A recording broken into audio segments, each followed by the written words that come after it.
Hello friends, MPSC मंत्रा में आप सभी का स्वागत है। तो आप लोग इस चैनल पर बने रहिए, क्योंकि क्लास 10th के अलावा अन्य क्लास की भी वीडियो इस चैनल पर आने वाले हैं। जैसे क्लास 5, 6, 7, 8, 9 या सीबीएसई के भी वीडियो इस चैनल पर आने वाले हैं, और बहुत सारे अलग अन्य टीचर भी इस चैनल पर आने वाले हैं। इसलिए आप लोग इस चैनल पर हमेशा बने रहेंगे। तो अभी क्लास 10th का चल रहा है। अब इसके बाद क्लास 10th का टारगेट का सॉल्यूशन आने वाला है। तो अभी हम लोग क्लास 9th का 4th नंबर क्वेश्चन सॉल्यूशन कर चुके थे, और फिफ्थ नंबर क्वेश्चन हम लोग पढ़ेंगे, जो कि क्वेश्चन दिया गया है स्क्रीन पर।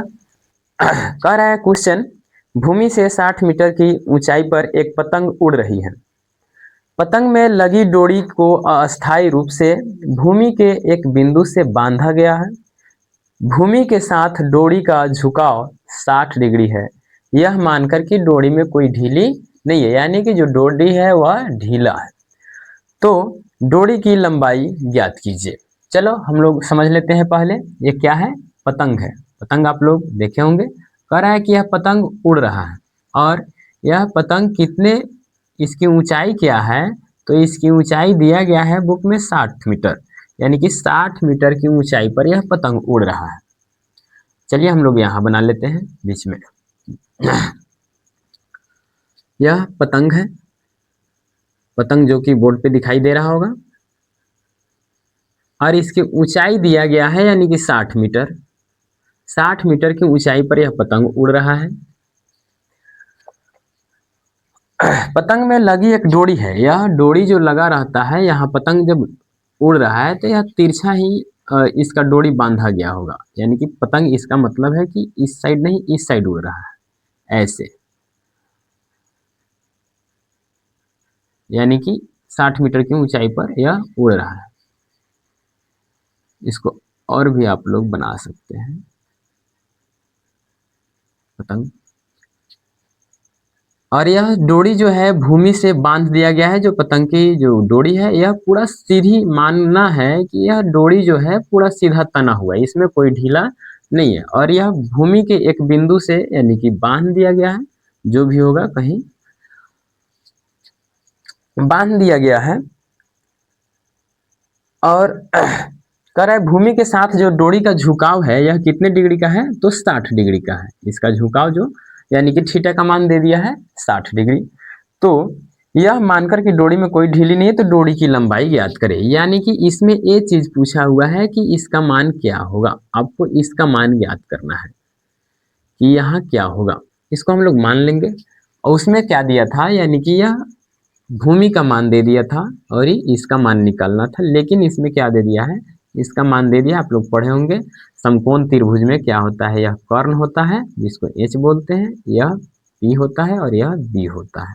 यानी कि कर्ण, लंब और आधार, बस इसी पर हाइट एंड डिस्टेंस खत्म हो जाता है। तो इसमें अब यह हम लोगों को ज्ञात करना है डोरी, तो ऑटोमेटिक है, यानी कि कर्ण हम लोग ज्ञात करेंगे तो हमारा क्या है, पतंग की जो डोरी है ज्ञात हो जाएगा। इसका नाम हम लोग दे सकते हैं ए, बी और सी। चलिए जो जो दिया है वह दे देंगे। ए बी क्या है? तो ए बी पतंग की ऊंचाई है। यहाँ लिखेंगे ए बी बराबर पतंग की ऊंचाई। और बी सी क्या है? तो बी सी सभी कोई जान रहे हैं, भूमि है। और ए सी इसमें क्या है? तो डोरी है, यानी कि ए सी बराबर डोरी। लिखेंगे पतंग की डोरी है, सिर्फ डोरी। आप लोग समझेंगे, क्वेश्चन कह रहा है पतंग, तो पतंग की ही डोरी होगा, पतंग की डोरी है। चलिए अब लिखेंगे ए बी का मान दिया हुआ है 60 मीटर। बी सी का तो आवश्यकता ही नहीं है हम लोगों को, और ए सी ज्ञात करना है। ए सी का मान कुछ नहीं है, तो मानिए या यहाँ खाली स्थान छोड़ दीजिए। और थीटा का मान यहाँ दे दिया गया है 60 डिग्री, यह आपके किताब में बोला गया है 60 डिग्री। चलिए अब हम लोग चलेंगे इसमें। आप सभी कोई पहले सोचेंगे कि इसमें कौन सा फार्मूला लगेगा, तो हम लोग जानते हैं, यानी कि अगर एच और पी, नहीं, साइन बराबर होता है पी बटा एच। अगर जहाँ पी बटा एच का बात आए जहाँ, तो हम लोग साइन का फार्मूला, साइन का उपयोग करेंगे। जहाँ अगर P बटा B का बात आए तो हम लोग करेंगे tan का, और जहाँ B बटा H का बात आए वहाँ हम लोग करेंगे cos का। बस यही 3 चीज़ पर आपका मैथ खत्म हो जाता है 9 दशमलव। तो इसमें यह हम लोग जान रहे हैं, इसको H बोलते हैं और इसको क्या बोलते हैं, तो इसको P बोलते हैं। तो H और P यानी कि PH आना चाहिए, तो P आ रहा है इसमें और H आ रहा है। इसमें खोजेंगे तो P नहीं आ रहा है, H आ रहा है लेकिन P नहीं, दोनों आना चाहिए। P आ रहा है लेकिन H नहीं, तो फिर इसमें दोनों आ जा रहा है, इसलिए हम लोग साइन का फॉर्मूला लागू करेंगे। चलिए इसको हम समझाने के लिए लिखे थे। चलिए तो यहाँ लिखेंगे समकोण त्रिभुज ABC, समकोण त्रिभुज ABC में कौन सा बोले हैं, साइन का फॉर्मूला लागू करेंगे। साइन थीटा बराबर, सभी को पता होगा, साइन थीटा बराबर क्या होता है, P बटा H, P बटा H। चलिए P का मान दिया गया है AB, हम लोग लिखेंगे क्या है AB, अब बटा H यानी कि AC। यह लिखे या नहीं लिखे कोई फर्क नहीं पड़ता है, क्योंकि हम लोग यह याद कर चुके हैं। इसको हम लोग लिखेंगे क्या, AB बटा में AC। साइन तो साइन थीटा का मान यहाँ दिया गया है 60 डिग्री, बराबर AB कितना है तो 60, बटा AC क्या दिया गया है, तो AC कुछ नहीं दिया गया है, हम लोगों को AC ज्ञात ही करना है क्योंकि यह डोरी है। तो साइन 60 डिग्री के मान सबको पता होगा, और नहीं पता है तो इसको याद कर लीजिए, क्योंकि इससे ऑब्जेक्टिव सवाल भी आते हैं, इसमें भी प्रयोग होगा, यानी कि इसके बिना मैथ बनना संभव नहीं है। √3 बटा 2 बराबर 60 बटा AC। चलिए अब इसको हम लोग क्रॉस मल्टीप्लाई करेंगे, यानी कि तिरछा गुना, यानी कि √3 AC बराबर क्या हो जाएगा, 60 में अगर 2 से गुना करते हैं तो 120 आ जाएगी। चलिए AC बराबर 120 बटा √3, √3 यह यहाँ मल्टीप्लाई में है, इधर आएगा तो भाग में, भाग का मतलब होता है बटा।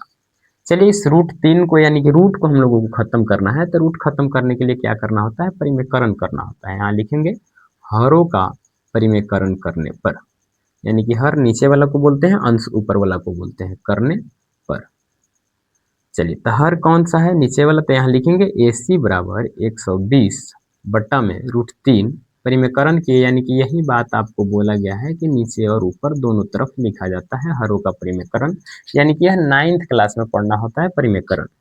चलिए यहाँ 120 में अगर √3 से गुना करते हैं तो 120 √3 बटा, वैसे ही जैसे हम आपको बताए हैं कि दो अगर दो रहे दोनों में रूट के अंदर तो 1 2 लिखाएगा, 5 रहे तो 5, अगर 2 है 3 है तो 3 लिखाएगा एक। चलिए इसको काट देंगे, 40 मतलब ये कटेगा, 4 तिहाई 12 और 0 है तो 0 आ जाएगा यहाँ, तो 40 √3। मीटर है तो मीटर में हो जाएगा। हमको क्या ज्ञात करना था, AC को हम लोग क्या बोले थे, यहाँ देखिए AC को डोरी बोले थे, इसलिए लिखेंगे डोरी की लंबाई, डोरी की लंबाई, लंबाई क्या है AC, तो AC बराबर 40 √3 मीटर आंसर। चलिए वीडियो देखने के लिए आप सभी को धन्यवाद।